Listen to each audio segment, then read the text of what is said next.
umesikia mbiu, Yesu okoa, utangazeni kote, Yesu okoa, tiini amri hiyo, nchini vyote kabisa kabisa kabisa. Ni kwa nini tuseme mambo kama haya? Kuna vitu ambavyo ni halisi katika maisha ya Ukristo, na ninaamini kwamba wakati mwingine waumini wanasubiria kusikia mwongozo wa kiroho ili tujue kwamba tunafanya nini katika mambo kama haya. Katika imani za msingi za kanisa hili kuna sehemu moja ambayo inasema kukua katika Kristo. Niko sawa sawa? Ukiangalia kwa nini ile iliwekwa pale kama msingi, ililenga matatizo kama haya ambayo tunayasema sasa hivi. Imefikia kiwango mpaka katika kitengo chetu cha utafiti wa Biblia wametoa kitabu kabisa ambacho kinahusu masuala ya Uafrika na mambo ya kimizimu. Kwa hiyo ndipo utajua kwamba sio shida ya Tanzania peke yake, ni shida ya Afrika nzima, na sio Afrika tu, hata kwa wenzetu wengine wanashambuliwa kwa staili zao. Kwa hiyo usije ukafikiri kwamba eti wao wako salama. Wewe unaweza ukashambuliwa kwa kwenda kwa mganga, wao wakashambuliwa kwa kuamini Mungu hayupo. Uchawi ni uchawi tu, haijalishi ngozi, wewe ni yale yale. Sasa ni shida ambayo inatakiwa waumini waweze kujua tunapambanaje shida kama hizi zinapotupata. Na ukichunguza ni kwa nini baadhi ya waumini ambao wamempokea Yesu, amebatizwa, yuko ndani ya kanisa, ni kwa nini baadaye anaamua kumwendea mganga? Ni kwa sababu alifikia kiwango akili kagota. Tuko sawa Na bahati mbaya akaenda kwa mshiriki mwingine akamuuliza mawazo kwamba nina shida kama hii nifanyeje, naye anamwambia unaenda alafu unarudi kanisani, mambo yanaenda kama kawaida. Tena mwingine anasema kwani unafikiri wote walioko pale hawajajiweka vizuri? Watu wamejizindika bwana, na wewe nenda ukajizindike vizuri.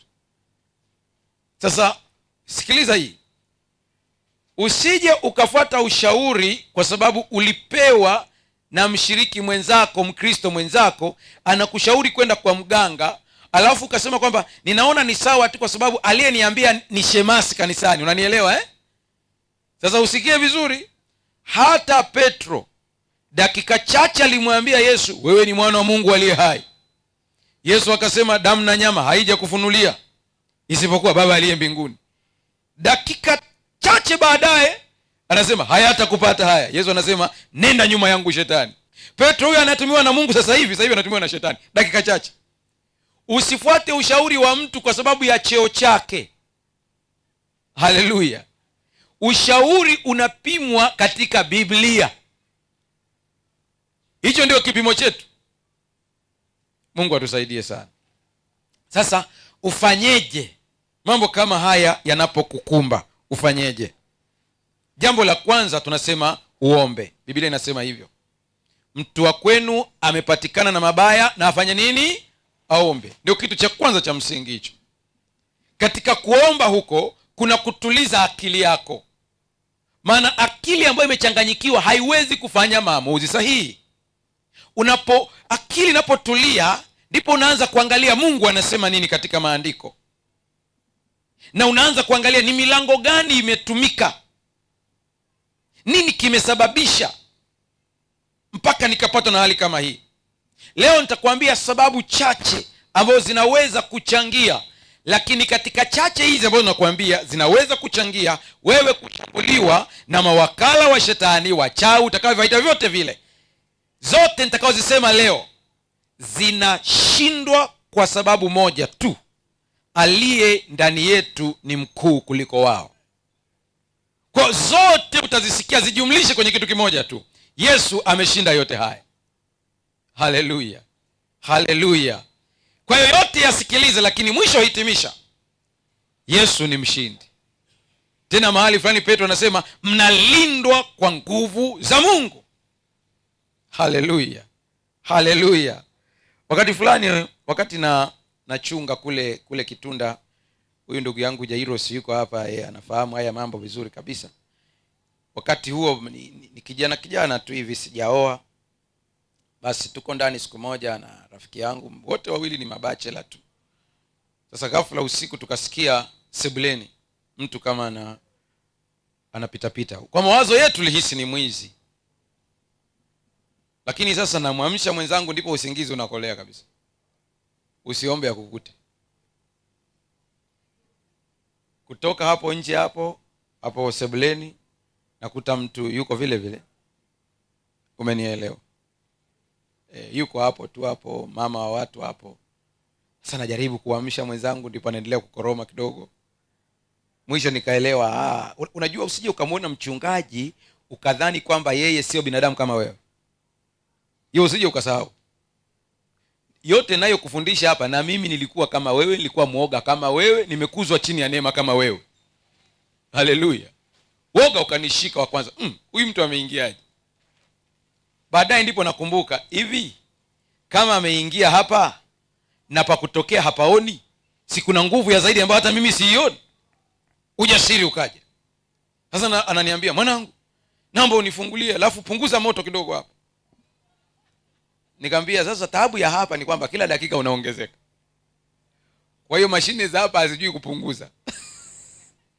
Zenyewe zinaongeza tu. Basi akaendelea kusumbua hapo kidogo, anaongea, naomba unisamehe, sio na nini. Mimi nimetulia tu pale. Namwangalia jinsi anavyohangaika. Unaweza ukauliza mchungaji, milango ilikuwa imefungwa, wanafunguaje hata mimi sijui. Hapo ndipo nilijifunza neno moja ambalo natamani na wewe ulijue. Mungu akiruhusu hili litokee, ameshakulinda tayari. Kwa hiyo acha pressure. Unalalamika, mchungaji usiku nimelala, nimechanjwa. Yaani mshukuru Mungu, kama walikuchanja mbona hawajakata koromeo? Maana walikuwa wanaweza kukata koromeo na usijue. Sasa kama wamechanja tu, achana nao. Basi ukanda wetu ule karibia 98% ni akina Wambura. Ndio wanakamata kule, ndio wengi walioko pale. Sasa ile vurugu mechi ile, wakasikia majirani na nini, watu wakaanza wakamshana. Tunatoka nje pale, nashangaa tayari kikosi kimeshaja hapo. Wasema, Mura huyu tunakata. Nikamwambia, sikiliza. Mateka aliyetekwa na Bwana hapigwi na wanadamu. Mwacheni aondoke zake. Kuna mwenzake alikuwa amemsubiria nje, nikamfahamu sura, bibi ndio sikumfahamu. Huyu mwingine ndiye nikamfahamu kabisa. Ndipo nikaanza kujua kwamba msioni kwamba eti wachawi ni wajanja sana, hata na wenyewe wanasubiria connection ya mwenyeji. Hamna ujanja sana. Basi wakatoka.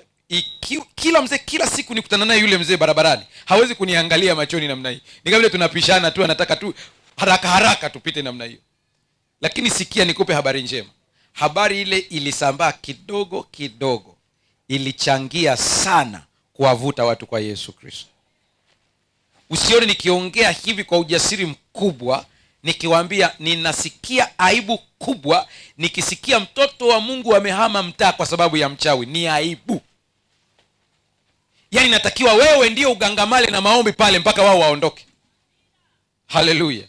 Lakini sikia, kuna wakati Mungu ataruhusu baadhi ya vitu vitokee. Haina maana kwamba hakupendi. Anahitaji aikomaze imani yako. Anahitaji akufundishe nini cha kufanya. Haleluya. Ukiona Mungu ameruhusu limetokea pale, usipaniki. Kuwa jasiri. Mwambie Baba, hapa nafanyaje? Atakuonyesha njia. Haleluya. Siku nyingine ya mwisho kabisa, hiyo ambayo nayo ni ya aina yake, ilikuwa ni kwenye makambi kama haya. Sasa kuna hoteli moja, kumbe hiyo hoteli ilikuwa kuna chumba fulani watu wakilala hapo wanatolewa nje. Nikisema hivyo unanielewa. Basi nikapewa hicho chumba, mimi nikalala bila kujua. Lakini huyu aliyenipa chumba ambaye ndio mmiliki wa hoteli, mke wake ndiye ambaye anasali na sisi. Yeye sio muumini. Kwa hiyo aliposikia tunakuja pale akasema, nafuu waje walale hapa. Labda hii tabu itafanya nini? Itaondoka. Sasa baadaye akasema, tena huyu mumuweke hapa. Nikawekwa hapo, mimi sina habari. Siku ya kwanza nikasikia vurugu mechi zinaanza. Kama kitu kinasogezwa namna hiyo. hii ilikuwa ni siku ya pili. Siku ya kwanza ilikuwa ni kuwasha taa.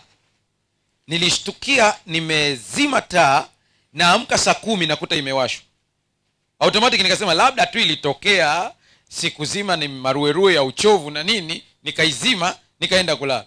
Kufika saa fulani ikawashwa tena, nikasema hapana, hii sio kawaida. Ndipo ikafuata kusogezwa vitu. Sasa nilipothibitisha kabisa kwamba hizi ni nguvu za giza, na hii ni sera ambayo nakupa na wewe uende ikusaidie kwenye maisha yako. Yaani ni bora mimi naweza nikaogopa jambazi kuliko mchawi. Nilivyojua kwamba hizi ni nguvu za giza, ndipo nililala usingizi. Maana mimi nilihisi ni wezi wanaiba laptop. Nilivyogundua kwamba ni hao, ndipo nalala usingizi kabisa. Nakumbuka tu nikasema, nimewasikia, chagueni moja, muendelee kusumbua hapa mshughulikiwe, au muondoke mkiwa mmetulia. Nikasikia tu cha hiyo safari.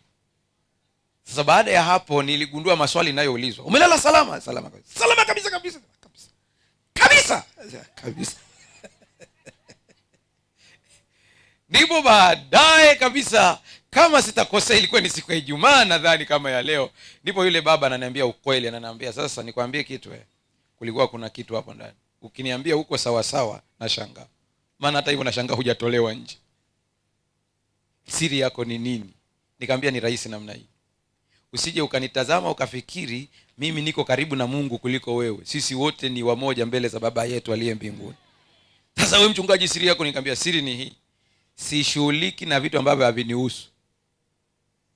Hujanielewa. Shetani ni roho, huioni kwa macho. Nafuu mbu. Utakaona kabisa huyu napiga.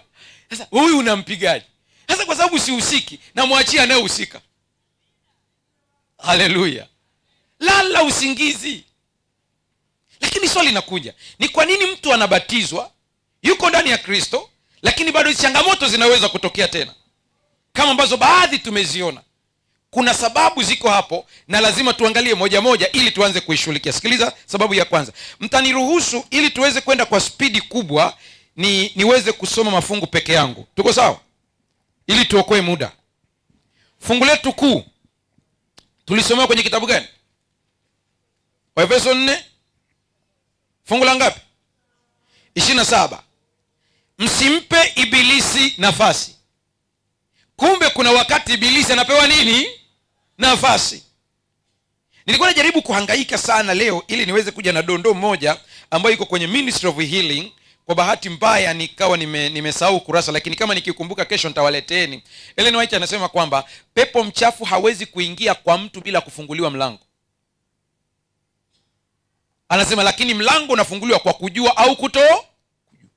Kwa unaweza mtu akajua kabisa nimefungua mlango, lakini kuna mwingine tukimuuliza ulifunguaje, anasema mchungaji sijui nimefunguaje, lakini kwamba hawezi kuingia bila kufunguliwa nini? Mlango. Hiyo lazima ipo. Lazima afunguliwe mlango kwanza. Nilivyosoma hii ndipo nikapata picha ya kitabu cha Waefeso sura ya 4, anasema wala msimpe ibilisi nafasi. Lakini ukiishia fungu la 28 kabla ya kurudi nyuma, fungu la 26 na 26, ndipo ukiunga na 27, ndipo unaona namna mlango mmoja unavyoweza kufunguka. Sikiliza, nasoma Kiswahili cha kisasa. Anasema hivi: kama mkikasirika, msikubali hasira yenu iwafanye mtende dhambi. Umesikia hiyo? Cha zamani kinasema muwe na hasira lakini msitende dhambi. Cha kisasa kinasema kama mkikasirika. Ina maana kumbe kuna kukasirika ni optional. Unaweza ukakasirika usifanye nini? Lakini kama ikitokea umekasirika, anasema msikubali hasira yenu iwafanye mtende dhambi. Anasema na wala msikae na hasira kutwa nzima. Niangalie, imai kukupata ukaa na hasira kutwa nzima? Sasa vitu vya kukasirisha viko vingi sana. Viko vingi sana. Kati ya walimu wangu wa saikolojia mmoja anaitwa Dr. Diane anasema hivi. Anasema ukiamua kutafuta vitu vya kukuudhi, vipo vya kutosha. Anasema viko vingi kweli. Anasema hata style ya kuwasha TV inaweza kukuuma tu. Yaani hata pozi la mtu alivyokaa unakasirika tu. Yaani vipo tu. viko vingi vya kutosha kabisa kabisa, vya kutosha, vipo kabisa. Unaweza ukakwazika hata tu kibweta tu kilivyo tu hivyo, ukakasirika tu. Yaani ziko nyingi sana. Sasa sikia, watu wengi ambao hapo zamani walikuwa wamempokea Yesu na wanajikuta wamejiingiza kwenye ushirikina, walijiingiza kwa sababu ya hasira. Amenifanyia hivi na mimi naenda kumfanyia hivi, si ndio hivyo? Nimeambiwa ndiye amemuua mama, kwa hiyo na mimi naenda kulipiza kisasi. Sasa utalipizia wapi? Na mimi naenda kwa mganga. Sasa Wakristo mnisikilize, kabla ya Yesu kufa msalabani, mauti ilikuwa mkononi mwa Lucifer. Kabla, unanisikiliza vizuri hapo? Baada ya Yesu kufa msalabani, Waebrania sura ya 2 inasema ili awaweke huru wote waliokuwa na hofu ya mauti. Kwa lugha nyingine, sasa hivi kifo cha Mkristo kipo mkononi mwa Yesu Kristo. Yeye ndiye anapanga. Kwa lugha rahisi, hakuna mtoto wa Mungu atakaye uawa na wachawi. Mwisho wa kunukuu. Hayupo. Hata kama wafanyeje. Shida ni hii, shetani anapenda kujisifia na ni muongo na ni baba wa huo. Mzee wako alikuwa na pressure, akaingia bafuni, akaoga kwa maji ya baridi, akapata mshtuko, pressure ikapanda. Ilipopanda akakosa msaada, akaangukia kichwa vibaya, akaumia mpaka ndani. Unajua wewe huwezi kujua jinsi ambavyo ubongo wetu humo ndani fuvu lilivyo. Ukiangalia fuvu lilivyo, jinsi linavyogawanywa hapo ndani kutoka engo na engo, ni kali kama wembe. Ndio maana haitakiwi utikise ubongo wako, maana unaweza ukakata huko ndani ukasababisha jeraha.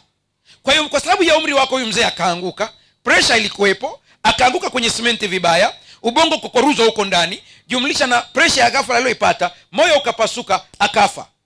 Tuko sawa Baada hapo naambia amepigwa jini. Si ndivyo inavyotokea hivyo Na wanakutajia mpaka aliye mpiga. Huyo anasema nitalipa kisasi. Kwa shetani amefaulu kukudanganya na wewe ukaamini hilo na ukatoka ukaanza kujiingiza kwa waganga.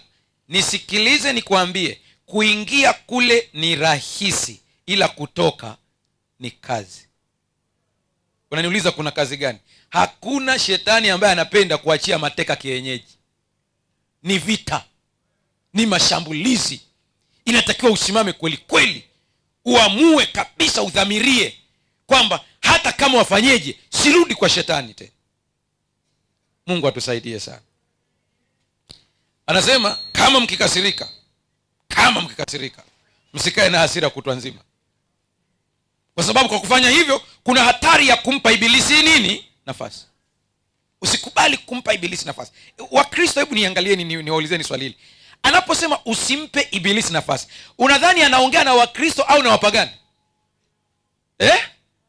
Na Wakristo. Huwezi kumwambia mpagani hivi. Ili ni neno la watu ambao wanamjua Yesu, ndio wanaoonywa kwamba umempokea Kristo, lakini usibweteke. Maana adui yako anakuwinda kila dakika, anaangalia nafasi gani ipo ili aweze kuingia. Anasema usikubali kumfungulia mlango. Haleluya. Sasa sikia hii,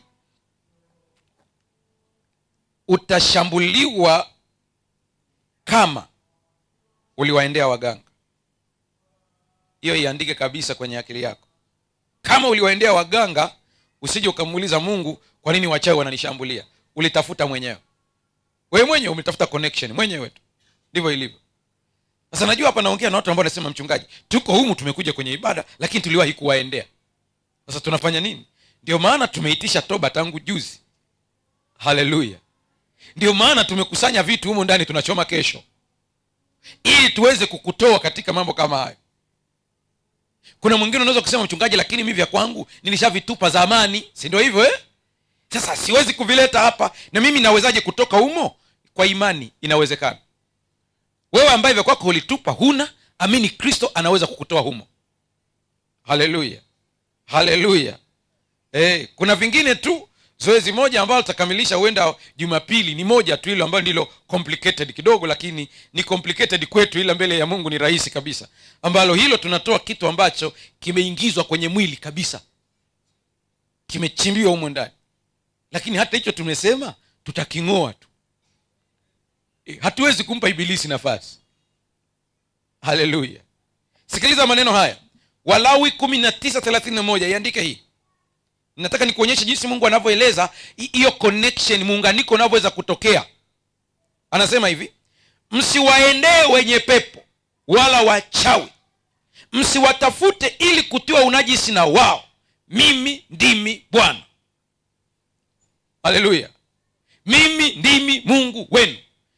Kuna sentensi, sikiliza vizuri, anasema kutiwa unajisi na wao, yaani maana yake kuchafuliwa. Ina maana ukienda kule unachafuliwa. Hapa naongea na makundi mawili, unisikilize. Anasema msiwaendee wenye pepo wala wachawi. Anaposema wenye pepo wala wachawi, ina maana kwamba wenye pepo ni akina nani? Wenye pepo wa utambuzi, ambaye anaweza kuambia mambo ya baadaye. Hasa hapa naomba ukae mkao mzuri. Kuna mtego ambao wainjilisti wananaswa, waombaji wananaswa kwenye sentensi hii bila kujua. Usidhani kwamba eti ukikemea, kwa sababu unakemea pepo, wanapiga kelele, ukadhani kwamba uko salama. Nao wanatumia nafasi ya kukunasa ikiwezekana kwa wakati huo huo. Ni ipi inayotumika? Sikiliza sentensi hii, msiwaendee wenye pepo wala wachawi. Ni makundi mawili tofauti. Mchawi tunamjua kabisa, mwenye pepo ni mwenye pepo wa utambuzi. Sasa unakuta unamwombea mgonjwa, wewe ni mwinjilisti, mzee wa kanisa, vyovyote vile, unakemea yule pepo, anaanza kukuambia kule nyumbani kwake tumeweka kitu fulani, na unaenda mnakitafuta. Umemtii shetani. Habari ya asubuhi. Kwa sababu akitoka hapo atakuongezea kingine, anakuambia hata TV hii TV ni ya kwetu, mtang'oa TV. Na wanaenda zaidi ya hapo, anakuambia huyu mke aliye naye ni mchawi kabisa, lazima aondoke hapa. Na nimeshaona kuna ndoa zimevunjwa kwa mambo kama haya kabisa. Na kuna mpaka mwingine anakuambia mimi ni nabii, Mungu ameniambia huyu mke sio wa kwako, ulipewa kipepo, kwa hiyo inatakiwa umwache uoe mwingine. Uongo mkubwa. Mungu anasema nachukia kuachana. Kama ni Mungu anayekuongoza, mbona anakuongoza kwenye vitu kama hivi? Sasa unasema mchungaji, kama ninafanya maombi na yanaanza kunielekeza, nisikilize. Usikubali kujadiliana na shetani. Nisikilize vizuri. Kama hunielewi, kamuulize mama yetu Hawa, atakwambia nilibishana naye akanizidi. Usikubali. Na ni wajanja kweli. Na waombaji msipokuwa makini, mtachonganisha familia mpaka kesho. Kwa hiyo fulani ndiye kafanya hivi, na wewe unamwambia kabisa pepo amesema kwamba anayekuloga baba yako mkubwa. Sisi tumetumwa kukemea, hatujatumwa kujadiliana. Haleluya, haleluya. Ni muongo yule na baba wa huo. Unatarajia atakwambia ukweli lini? Una faida gani na yeye ili akwambie ukweli? Unakuta mtu amekomaa, jasho limemtoka kabisa, anamwambia pepo sema ukweli kabisa. Mungu mwenyewe anamjua ni muongo, wewe ndio akwambia ukweli. Achana na hiyo habari. Nyakati ya pili 16:12. Andika hii, Nyakati ya pili 16:12. Sikiliza vizuri. Anasema akashikwa Asa na ugonjwa wa miguu katika mwaka wa 39 wa kumiliki kwake. Ugonjwa wake ukazidi sana, lakini hakumtafuta Bwana katika ugonjwa wake, bali waganga. Hivi kumbe hili tatizo alijaanzia kwetu Huyu ni nabii ni mfalme wa Kiisraeli kabisa. Alivyoshikwa na ugonjwa wa miguu kwa muda mrefu, akaanza kuwatafuta waganga. Kuna mzee mmoja nilikutana naye hapa, amenipa moyo mkubwa sana. Nilimpenda yule baba. Hapa Kigoma hapa. Juzi tu hapa. Anaumwa hoi kabisa, miguu inamuuma kabisa. Hapo ndani umwa, akaniambia mchungaji, sikiliza. Usione mpaka nimekuja hapa. Nimeshashauriwa niende. Ila nimewaambia bora nife. Kama kifo kinakuja kifanye nini? Kije. Siwe ndi mganga mimi hata siku moja. Nikamwambia mzee, wewe na kuunga mkono. Koma na Yesu. Haleluya. Kuna faida gani kupata ulimwengu alafu upoteze roho yako? Kuna faida gani? Sasa kitendo cha wewe kuwaendea waganga kutafuta msaada, unajifungamanisha nao. Nakupa mfano ufuatao wa haraka sana kusaidia. Naomba mje hapa niwatolee mfano dokta na ndugu yangu. Jamani, hii ni mifano. Hizi ni nyumba mbili. Hii ni nyumba ya kwanza, nyumba ya pili. hii nyumba ya kwanza nimesema ni mfano. Huyu akiamua kuzindika mji wake, huyu akaamua asizindike mji wake, na huyu hamjui Mungu, hasali, yani ni mtu tu wa kawaida, simenielewa yani ni mwananchi tu fulani hivi, lakini ameamua yeye nyumba yake afanye nini? Hazindiki. Wachawi wakikatiza hapa, ni rahisi kumuona huyu kuliko kumuona huyu. Yani hapo haina dini. Sijakwambia huyu anaomba haombi, ila tu amesema mimi kwangu sizindiki. Wakikatiza lazima kuna kitu kinawavuta huko au kuangalia, wanakupima uwezo wako ukoje. Mbona tunakuona unatutishia tishia? Watakubipu. Rudini mkakae. Kama umenielewa nipungie mkono. Kwa hiyo mtu asikudanganye na kwambia eti nakupa kulinde kidogo, nakupa kataa. Mwambie mimi nalindwa na nguvu za Mungu. Namba 2. Kama umeuza nafsi yako kwao. Hii naisema kwa sababu ninaangaliwa na watu wengi, lakini kwetu Afrika haina nguvu sana, lakini naisema tu kwa sababu najua kuna watu wanatazama wako nchi mbalimbali, na hiki ninachokisema kimekuwa zaidi sana katika nchi za Ulaya na Tanzania huenda kipo. Ni watu wanauza nafsi zao kwa ajili ya kutafuta umaarufu. Sijui umenielewa vizuri hapo. Kwa naambiwa njoo tutakupa umaarufu, utakuwa maarufu, na kweli wanakuwa maarufu kabisa. Wanakuwa maarufu. Lakini unapoangalia maisha yao hayaishi vizuri. Wanaharibikiwa. Sikiliza Biblia inasema nini? Wafalme wa 2:17. Fungu la 17. Sikiliza hii.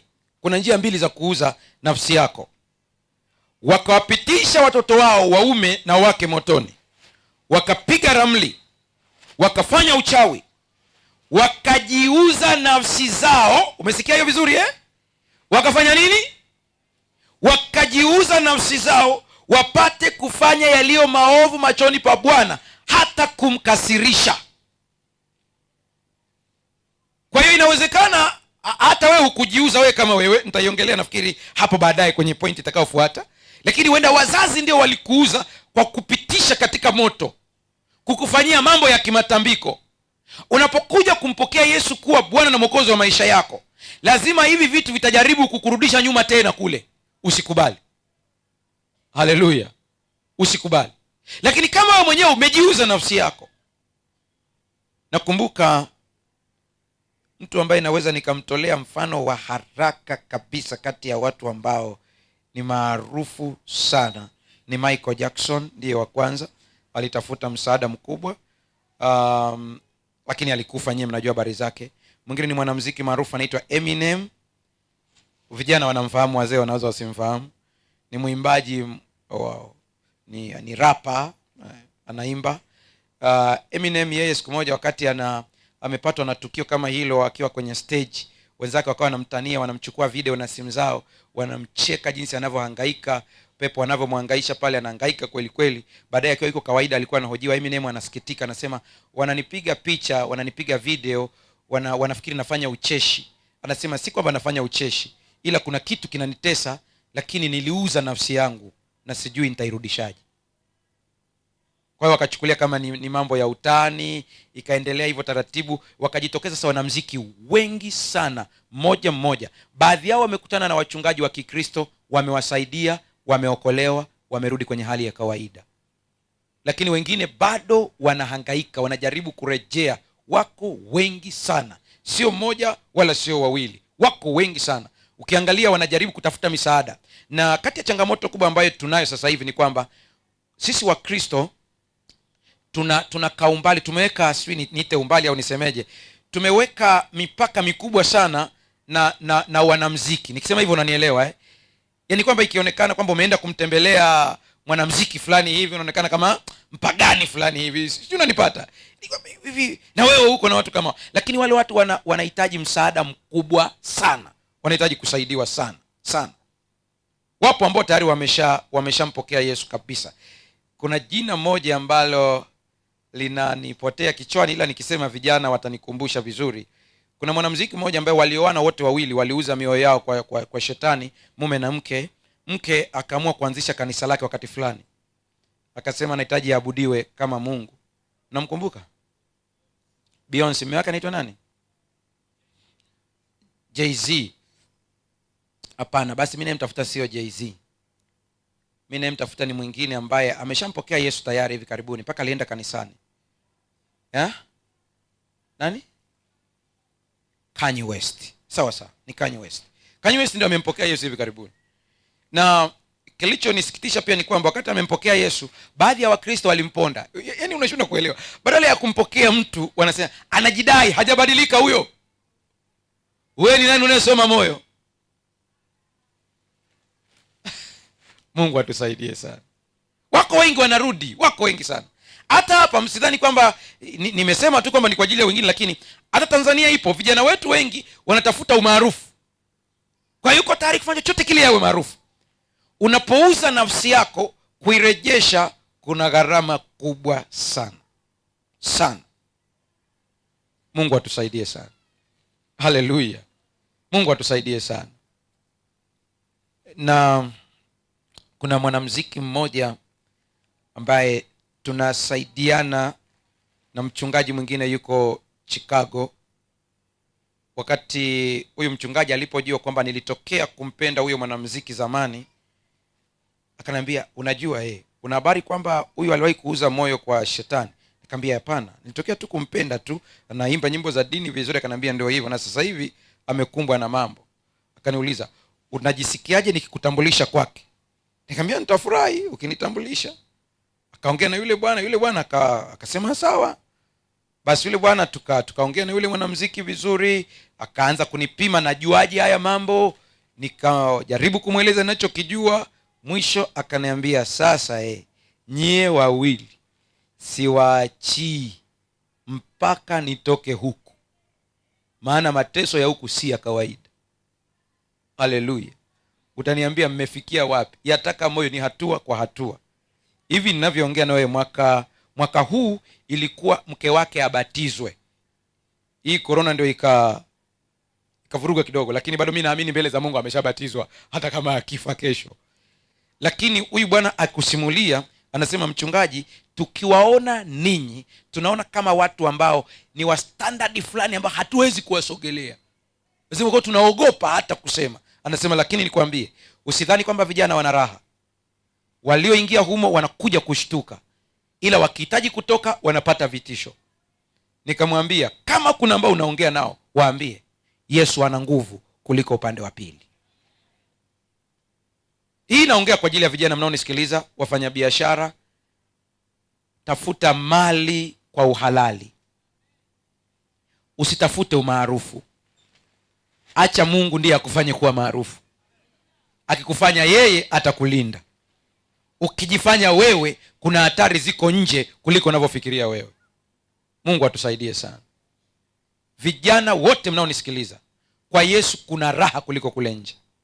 Mtu asikudanganye, kuna raha kwa Yesu kabisa. Wale ambao mnafahamu kule Dodoma, siku moja ukimwona mchungaji Dodoma kati anaitwa Emmanuel Andrew, atakusimulia hii habari hii. Tulikumbana na kijana mdogo, ukimwona yani mdogo kabisa, ni tajiri, ana pesa. Siku hiyo tuko wawili na mchungaji, anasema, wachungaji, pamoja na utajiri wote sina raha, nataka niondokane nao nikae kwa amani. Akikusimulia unasema kuna raha gani?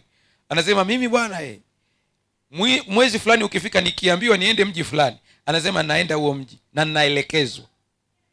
Anasema naondoka na hela, nikiingia kwenye gari tu zinapotea. Nitaishi kwa shida kwa siku zote nilizoamriwa. Hata siku tunaongea naye ananuka kabisa kwa sababu nguo zimechafuka. Nakwambia naishi popote. Anasema siku zikitimia napata hela za kutosha narudi. Anasema hata nikitaka milioni 200 napata. Nikamuuliza, umeoa? Anasema nimepigwa marufuku.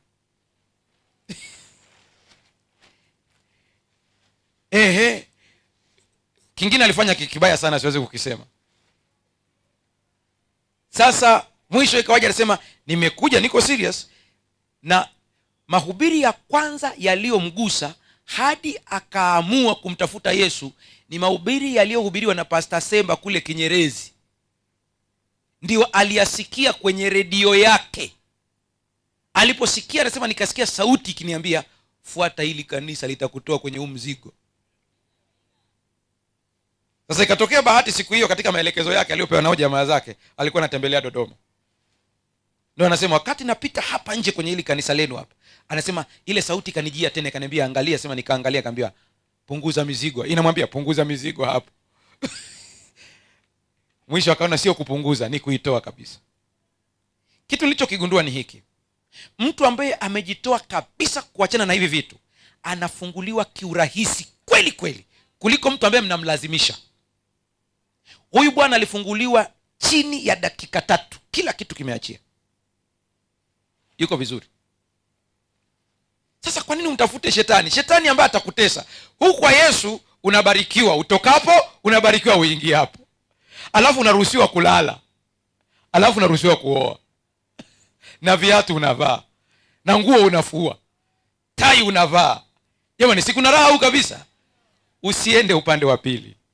Haleluya. Mwingine alinishambulia YouTube. Ilikuwa kila wakati nikiposti ya mahubiri, mengine nakuwa live, mengine tunaposti. Yeye kila wakati alikuwa anagonga kale kabato nika hivi, kakukataa. Sasa kuna mmoja aka comment anasema, "Hawa ni nani ambao wao kila saa wanachukia ya mahubiri?" Sasa sijui ile comment akaiona, akaamua kunifuata inbox. Akaniambia, "Nimeamua kujitambulisha kwako, unanikera." Nikamwambia, "Nakukera kwa lipi bwana?" Anasema, "Wewe kila siku ukisimama mimbarani unatushambulia. Mbona sisi hatuwashambulii nyie?" Sisi hatujawahi kuambia watu wenu waje huku kwetu, lakini wewe kila siku unasema wasije. Nilimjibu tu kirahisi nikamwambia, hata nyie mnawaita kwa staili ya kwenu, sisi ya kwetu ni ya mimbarani na kumafundisho, tunawaambia wasije huko kwenu. Sasa basi mimi nakuchukia tu. Nikamwambia basi na mimi nakupenda tu, uje kwa Yesu huko. Haleluya. Unajua kwa nini nasema hivi? Nimejifunza hili. Sitaki kuchora mstari wa mtu mbaya, maana huwezi kujua Yesu anafanya nini ndani yake kila siku. Unaweza ukamwona mbaya leo akaongoka miaka 10 ijayo, na huku ulishawahi kumwambia we mbaya, huwezi kumfukuza. Usiuze nafsi yako.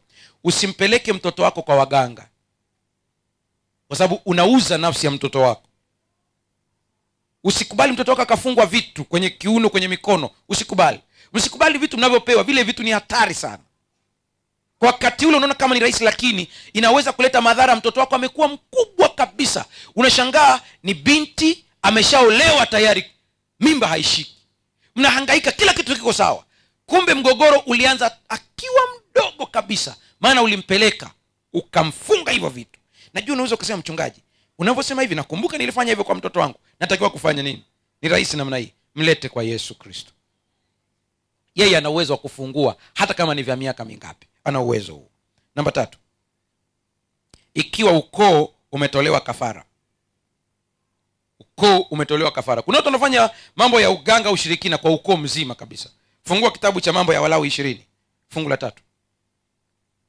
Hivi ninavyokuambia sitoi kichwani, ni maandiko. Na nanukuu maandiko zaidi kwa sababu unajua ni mada sensitive. Mtu anaweza akasema haya ametoa kwake tu. Ni maandiko. Anasema, "Mimi nami nitamkazia uso wangu mtu huyo, nami nitamkatilia mbali na watu wake, kwa kuwa ametoa katika kizazi chake na kumpa Moleki." Moleki huyu ni mungu huyu, "ili kupatia unajisi patakatifu pangu na kulinajisi jina langu takatifu." Mungu anasema mtu aliyefanya hivi kwa watoto wake, Mungu anasema nitamkazia macho yangu, uso wangu. Hujanielewa? Wewe umewahi kuangaliwa na Mungu uso wa ukali? Kila unapotembea tu Mungu amekuangalia kwa uso wa ukali. Kila unachokifanya hakitokezi. Kutoka 20 fungu la 5, andika hiyo. Anasema, "Usivisujudie wala kuvitumikia." Unasikia hiyo eh? Usivisujudie wala kuvitumikia, kwa kuwa mimi Bwana Mungu wako ni Mungu mwenye wivu, na wapatiliza wana maovu ya baba zao hata kizazi cha 3 na cha 4 cha wanichukiao. Naomba unitazame sasa. Naomba waje watu hapa mbele, watu 5 kwa kujitolea. Tatolea tu mfano. Ingekuwa nasema nagawa buku 10 hapa mpaka dakika hiyo angekuwa ameshajaa watu. Njoo tu hapa mbele wa kujitolea haraka. Msimame mbele yangu hapa. Wa kujitolea 5 tu.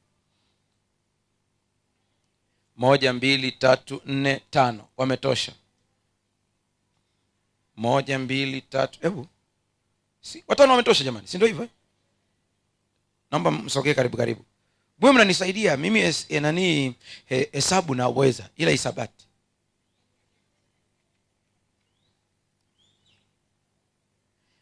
Huyu akifanya jambo kama hilo, si tunalielewa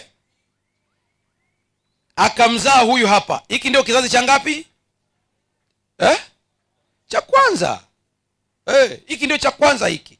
Kwa anasema kale kamzigo, si mnakafahamu kata kuja hapa, kakitoka hapa kanakuja kwa huyu. Umeona kakitoka hapo kanakuja tena, kakitoka kanakuja kwa huyu. Sasa hebu tuangalie huyu ambaye yuko huku mwisho. Ni ngumu yeye kujua kwamba mzigo ulitokea huku. Tuko sawa?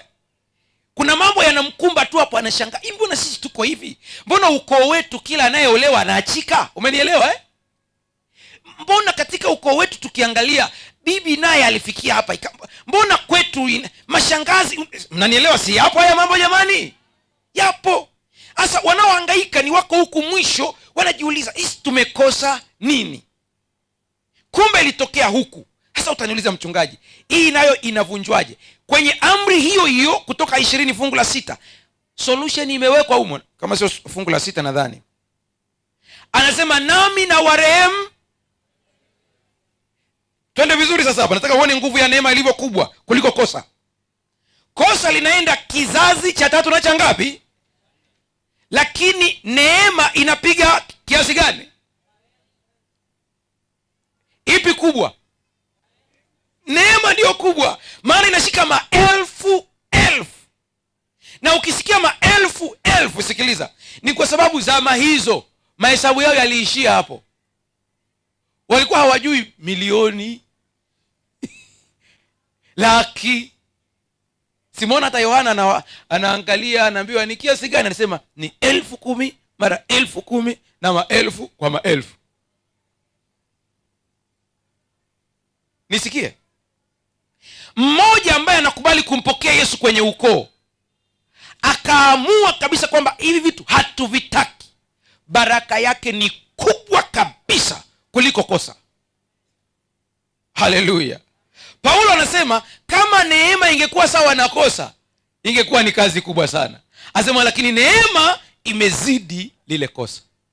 Naomba mkakae. Unaona faida ya kumpokea Yesu sasa? Sasa unapoingia ndani umeshampokea Yesu, mashambulizi yanaendelea, unakuta kuna vitu vidogo vinajitokeza.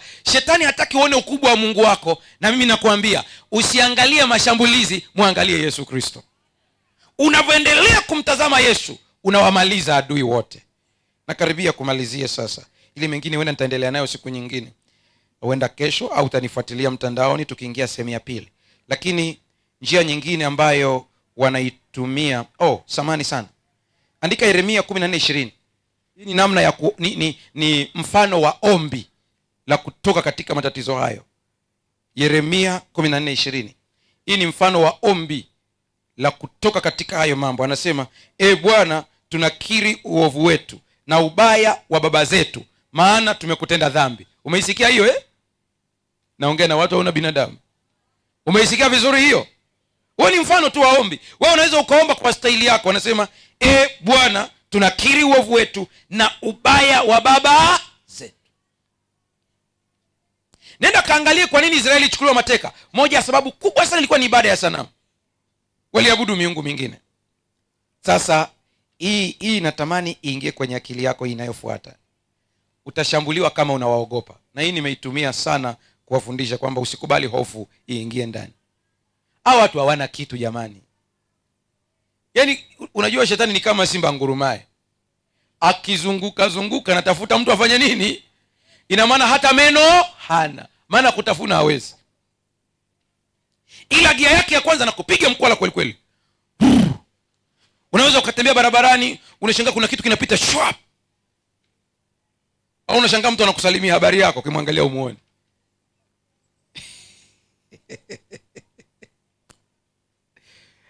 I say, laiti ungelijua na wenyewe wanakuogopa. Haleluya. Haleluya.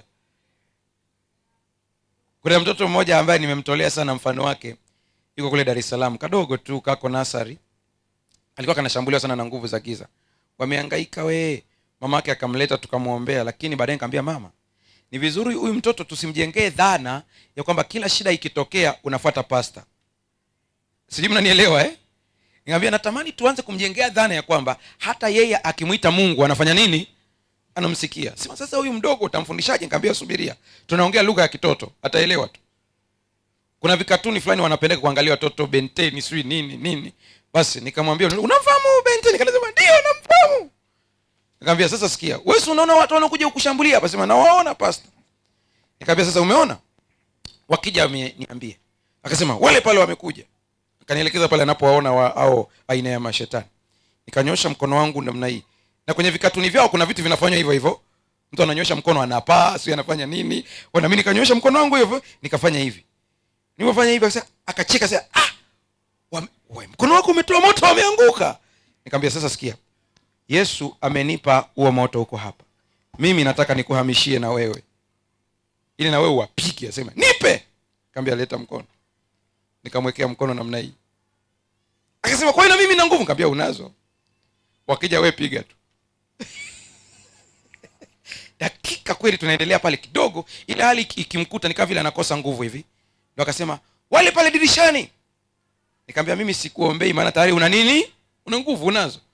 Akafanya mkono hivi.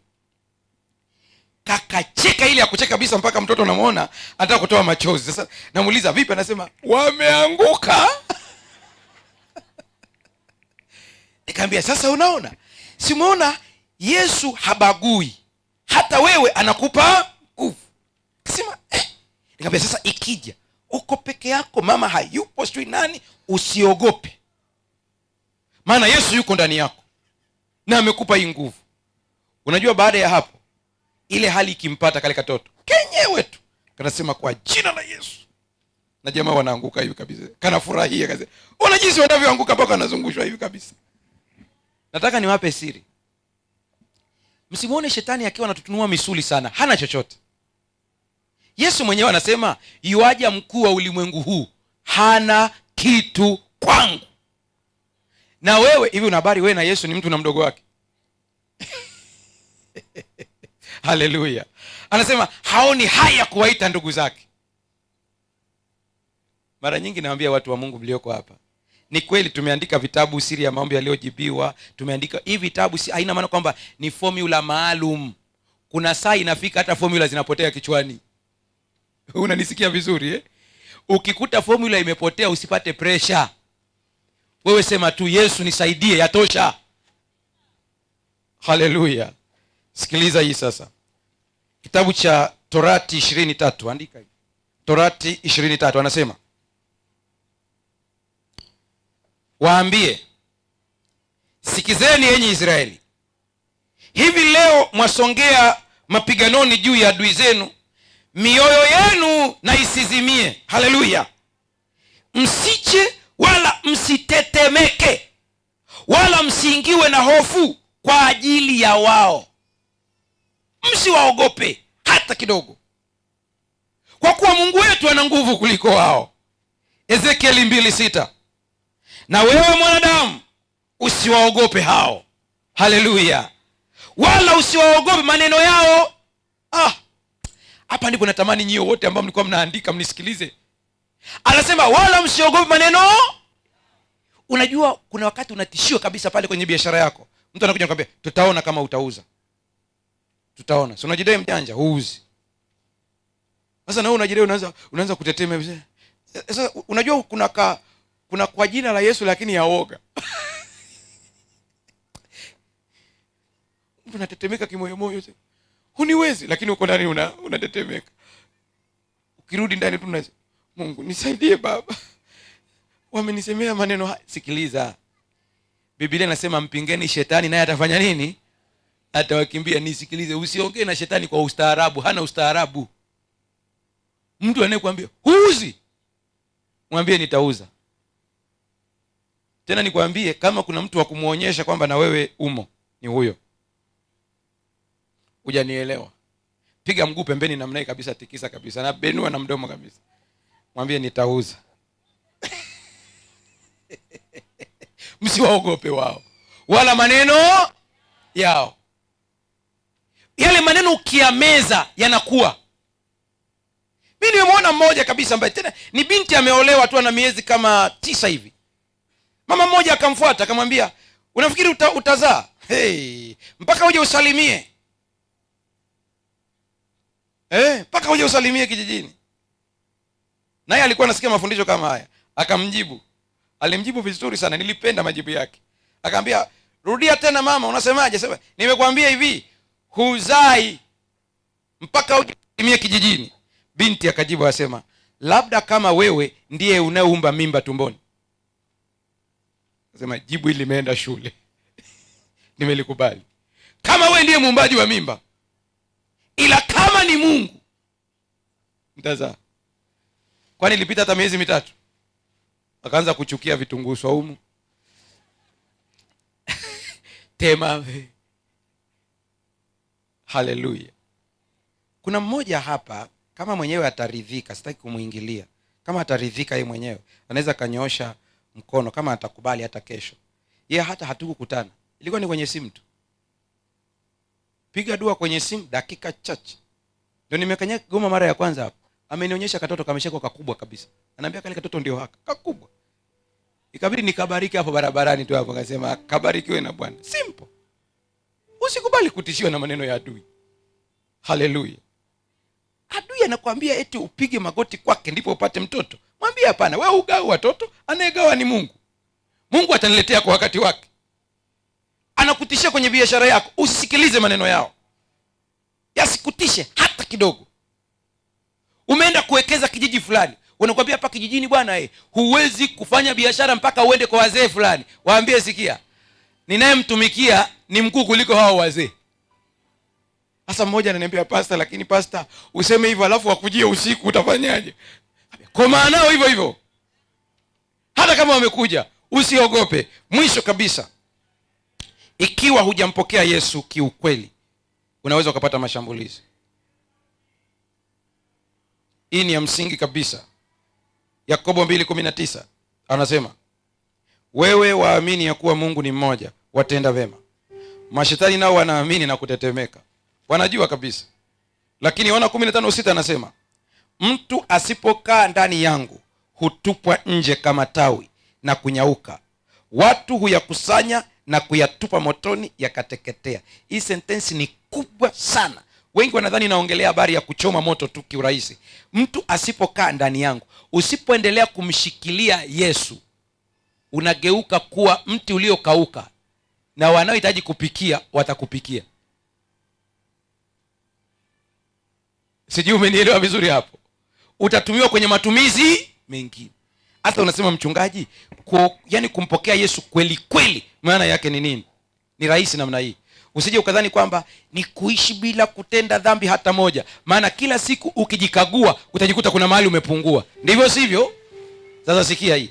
Ukijikuta umeanguka dhambini, acha kugaragara kwenye matope ya dhambi. Kimbia kwenye msamaha haraka sana, ili uoshwe. Maana yake unadumu katika neema. Na mwambie Yesu, nisaidie nishinde, nisirudie tena. Unakumbuka maneno ya Yesu? Enenda zako usitende dhambi tena. Kama ukijikuta umeanguka tena, usibaki na kugaragara matopeni. Maana kuna mmoja anasema, sasa naona mimi hata nipokea. Kimbia kwa Yesu haraka. Mwambie, nimekuja nioshe. Anakuosha, anakujaza nguvu ya neema tena. Unatembea chini ya neema. Usikubali kutoka nje ya Yesu. Haleluya. Ukiwa ndani ya Yesu huwezi kutupwa hata siku moja. Naomba msimame.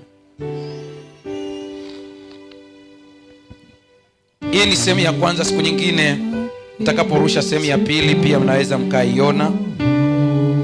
Lakini ushindi ni hakika kwa Yesu Kristo. Sasa sikiliza. Wale wote ambao wanakwenda kubatizwa leo, naomba wasogee hapa mbele. Sogea. Ikiwa umejitoa jana, juzi au leo ndio mara yako ya kwanza, unahitaji kubatizwa, sogea. Sogea. Ikiwezekana msindikize rafiki yako. Kama unamwona kuna mtu anasita kujitoa, msindikize.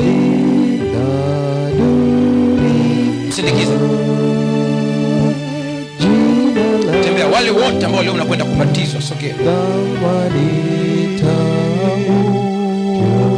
Sogea.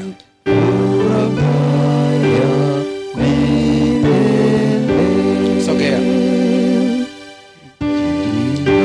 Tengenezeni mistari hata 3 4 hivi, haina shida, itakuwa vizuri.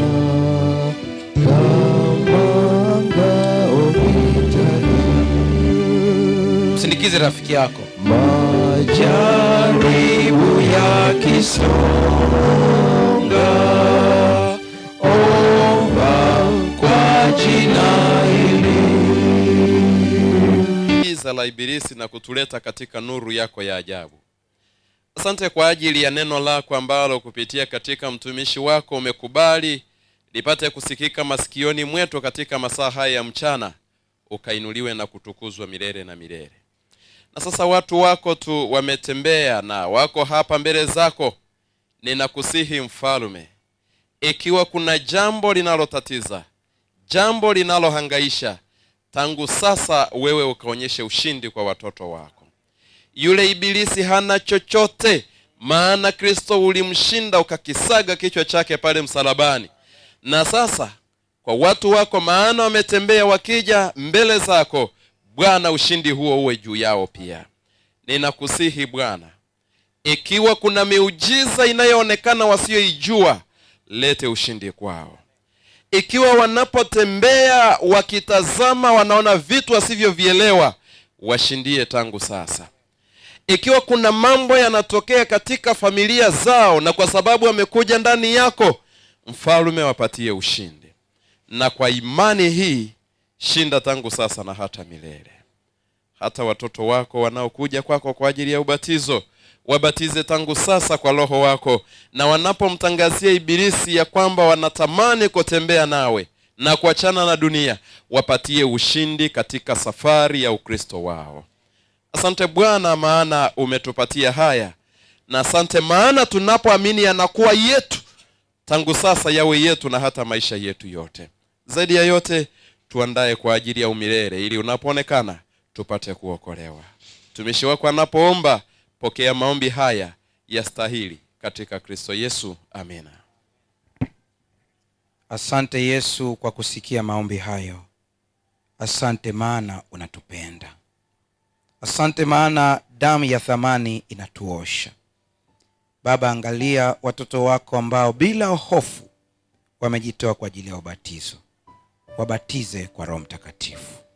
Wape ushindi wa dhambi, ukawasaidie. Waonyeshe msalaba wako kila dakika, ili wanapojisikia kujikwaa mahali, wasikimbie mbali na wewe, wabaki ndani kama tawi la mzabibu. Baba, ninakusihi sana, ikiwa katika waliojitoa kuna mwenye changamoto ya jambo gumu ambalo ameshindwa kuliacha, Roho Mtakatifu aliyemshauri mkuu akampe ushauri na saha, ili aweze kumtoa katika majanga hayo, awe huru kabisa. Baba, naomba kwa ajili ya watu waliopita mbele wakiwakilisha familia zao. Wamekupokea wewe Yesu, lakini wameona kuna kasoro fulani ambazo zimetokea katika familia yao. Wameziona zikijirudia kwa watu wa familia. Wameamua hawaendi kwa mwingine isipokuwa kwako. Naomba ukatimize ahadi yako, ahadi uliyosema, nami na warehemu maelfu elfu wanipendao na kuzishika amri zangu. Naomba rehema yako ikawe juu yao, huruma yako ikawatazame, waangalie kwa macho ya huruma, ukawahurumie. Wamejikuta katika mgogoro ambao hata hawahusiki, lakini leo wamejua hilo, wamekuja kwako. Wasaidie kama ulivyosaidia taifa la Israeli.